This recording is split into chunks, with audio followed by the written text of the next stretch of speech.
UN Secretary-General Antonio Guterres says he'll not give up defending a humanitarian ceasefire in Gaza. On Friday, the U.S. vetoed a proposal by the United Arab Emirates and at least 100 more countries at the Security Council after Guterres invoked the UN Charter's rarely used Article 99. Guterres says a new resolution is now a must and that the previous one the Council passed last month is not being implemented. That proposal had come after 4 failed attempts and called for urgent and extended humanitarian pauses and corridors throughout the Gaza Strip. And now the WHO has just agreed on a similar resolution, making it the first one adopted by consensus within the UN system since the October 7 Hamas attack. Israel has since responded with air and ground attacks on the Palestinian territory, which some world leaders have described as disproportionate. They include Turkish President Recep Tayyip Erdogan, who has long called for a reform within the UN Security Council. Now, with Egypt and Mauritania invoking a pertinent resolution, the UN General Assembly is set to hold an emergency meeting to discuss the critical situation in Gaza. But will it make a difference?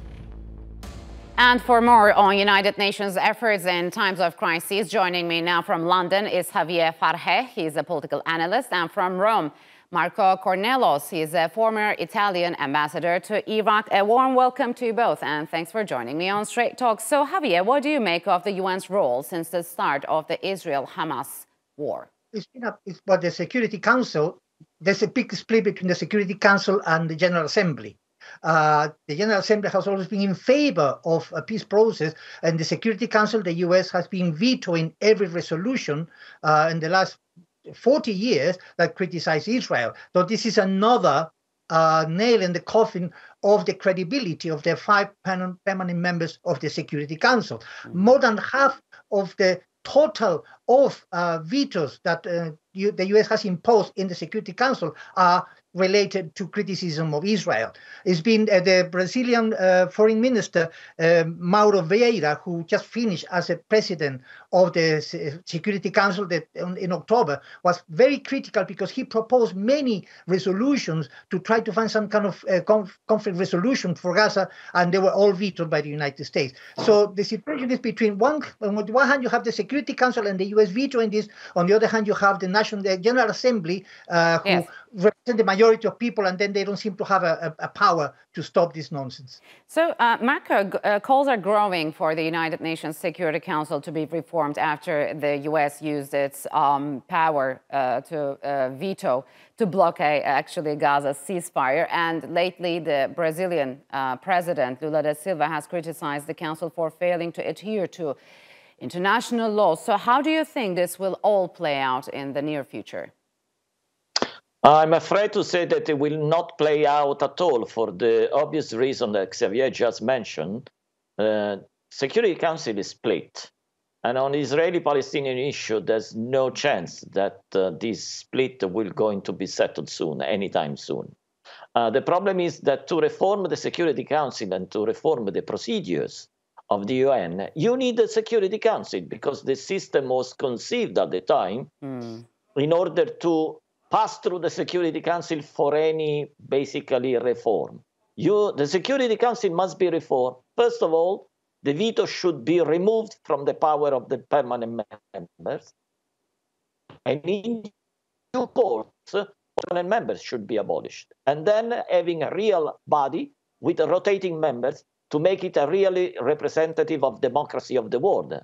This is what the General Assembly is. But as we all know, the resolution of the General Assembly are not binding, except for one case that occurred in 1950 during the Korean War. So, Javier, what do you think? Does this fall in line with Turkey's push for the United Nations, or the world actually is bigger than 5? I mean, and do you expect more countries to openly speak up against it? Oh, definitely, definitely. I mean, during the April vote last year, where the General Assembly agreed to analyze the veto power that these 5 countries have. There was a big resolution by the General Assembly. Many countries expressed.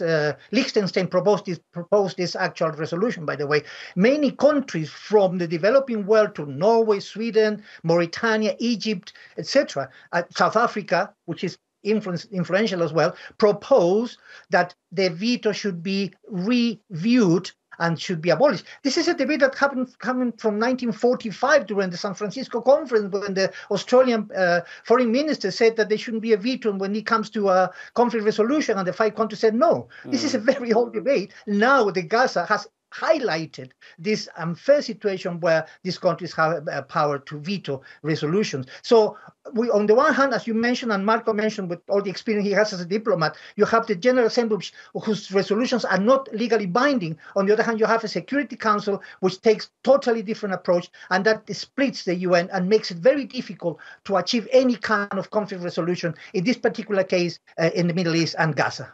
So, Marco, UN Secretary-General Guterres has said the United Nations has no clear roadmap to stop the conflict between Israel and Hamas, and that the world institutions are caught in a time warp. Is this an open confession of the UN's ineffectiveness?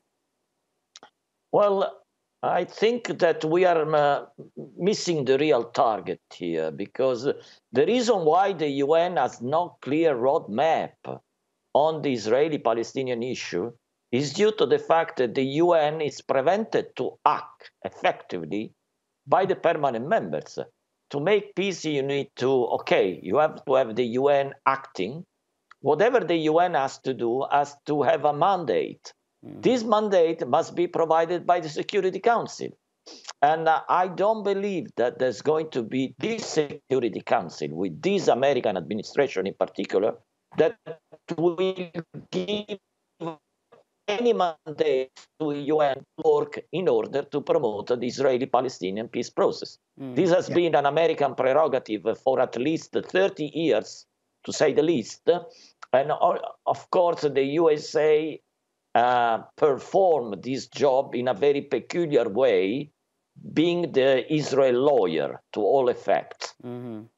So UN Secretary-General, also following the US veto, posted a message on X expressing his frustration. He wrote, "I urge the Security Council to press to avert a humanitarian catastrophe in Gaza, and I reiterated my appeal for a humanitarian ceasefire. Regrettably, the Council failed to do it, but that does not make it less necessary. I promise I will not give up." So, Javier, what kind of tools does the UN chief have at his disposal to stop this bloodshed? What's next? I think the Secretary-General could create an alliance of those countries which have influence in the international arena, like Brazil. For example, you mentioned Brazil. Brazil has been an elected member of the Security Council more time than any other member state in the UN. So they have quite a great deal of influence. Turkey, South Africa, some of the other countries that could create an alliance which will enable the Secretary-General to put pressure on the Security Council to change this. It's the only way he can do it, because, as Marco said rightly so, you need a Security Council, but the Security Council has 5 permanent members who can veto. It's a catch-22 situation. You are biting your own tail in that situation. So they need to create. He needs to create an alliance of countries which have experience in the UN, in the Security Council, who have been critical of the Security Council, to try to push for this resolution, but also to try to encourage the General Assembly to vote in favor of any kind of resolution. Because don't forget that many countries abstain. They prefer not to get involved with the situation when they should.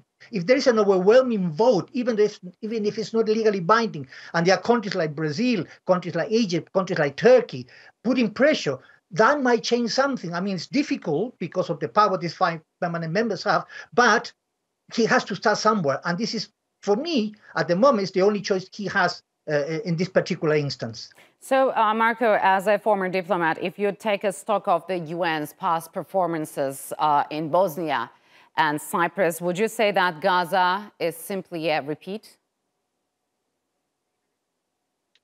Well, once again, is a wrong target again.